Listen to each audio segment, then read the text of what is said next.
Imagine कीजिए कि आपने फ्रेश सैलेड ऑर्डर किया जिसमें लेट्यूस, बेसिल, बेरीज जैसी चीज़ें थी और सब कुछ हेल्दी।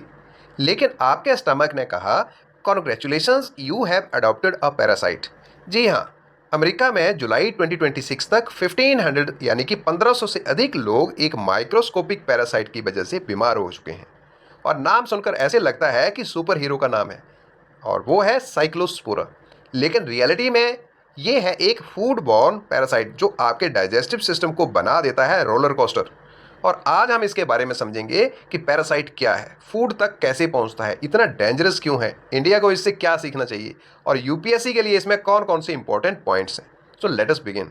सो जुलाई 2026 तक यूएस सीडीसी ने लगभग 1508 कंफर्म्ड केसेस रिपोर्ट किए हैं, और केसेस लगभग 32 स्टेट्स यानी कि 32 स्टेट्स में फैल चुके हैं।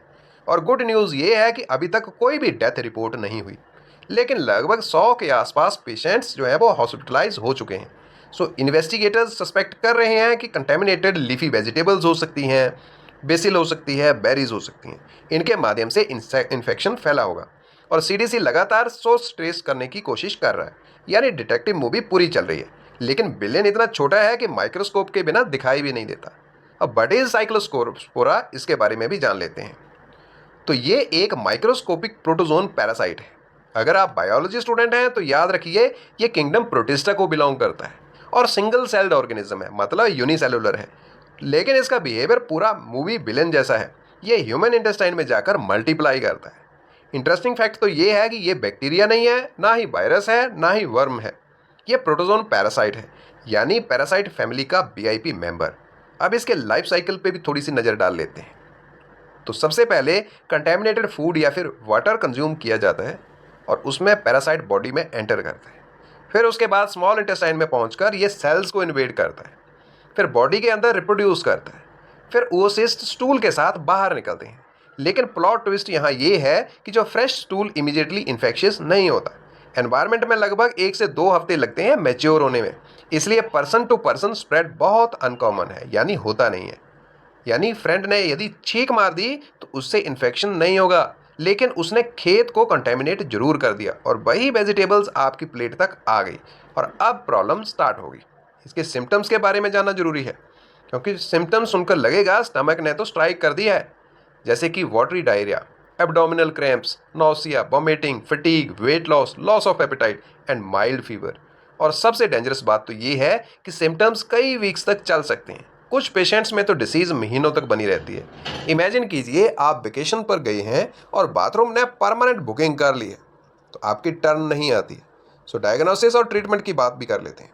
तो डायग्नोसिस आसान नहीं है। डॉक्टर्स स्टूल सैंपल लेते हैं, माइक्रोस्कोपी करते हैं, मॉडिफाइड एसिड फास्टिंग स्टेन होती है इसके लिए, पीसीआर मॉलिक्यूलर टेस्टिंग होती है, और आज मॉलिक्यूलर बायोलॉजी पब्लिक हेल्थ की सबसे बड़ी स्ट्रेंथ बन चुकी है।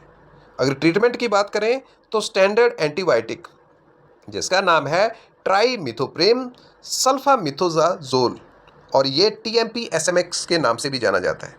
लेकिन इम्यूनो कंप्रोमाइज्ड पेशेंट्स में एक्स्ट्रा केयर की आवश्यकता होती है। याद रखिए, early diagnosis means faster recovery. अगर इसको साइंस एंड टेक्नोलॉजी के एंगल से देखें तो आज आउटब्रेक कंट्रोल केवल मेडिसिन से ही नहीं होता अकेले, टेक्नोलॉजी भी इक्वली इंपॉर्टेंट रोल प्ले करती है, जैसे कि PCR testing, whole genome sequencing, AI based outbreak prediction, blockchain food traceability, IoT smart irrigation, satellite based agricultural monitoring. और इमेजिन कीजिए, फ्यूचर में एआई पहले ही बता देगा कि इस फार्म की वेजिटेबल्स मत खरीदिए, इनमें इन्फेक्शन हो सकता है। So technology saving stomachs. So India and UPSC perspective से देखें तो सबसे इंपॉर्टेंट जो है वो जीएस पेपर 2 में, जैसे कि public health, disease surveillance, one health, food safety governance, ये इंपॉर्टेंट टॉपिक्स हैं। और जीएस पेपर 3 में biotechnology, food processing, agriculture, environment, और आपको इंस्टीट्यूशंस के नाम भी याद रखने पड़ेंगे और उनकी फुल फॉर्म्स और कहाँ लोकेटेड है, जैसे कि FSSAI, ICMR, NCDC, WHO, CDC. और एसडीजी गोल्स भी इसके साथ कनेक्ट होते हैं, जैसे कि एसडीजी 3 जो कि गुड हेल्थ से रिलेटेड है, एसडीजी 6 जो कि क्लीन वाटर से रिलेटेड है, एसडीजी 12 जो कि रिस्पॉन्सिबल कंजम्पशन से रिलेटेड है। सो इंडिया के लिए लेसन क्या है कि more food testing, better sanitation, safe irrigation and traceability of imported vegetables, rapid molecular diagnostics, यानी prevention is much cheaper than the outbreak management.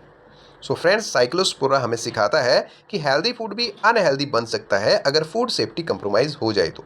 So next time salad खाते समय vegetables को अच्छी तरह वॉश जरूर कीजिए, सेफ वाटर यूज़ कीजिए और फूड हाइजीन मेंटेन कीजिए, क्योंकि smallest organism often create the biggest public health challenges. So अगर आपको ये वीडियो इन्फॉर्मेटिव लगा हो तो इसको लाइक और शेयर जरूर कीजिए और काशिफ एजुकेशन को सब्सक्राइब करना बिल्कुल ना भूलें।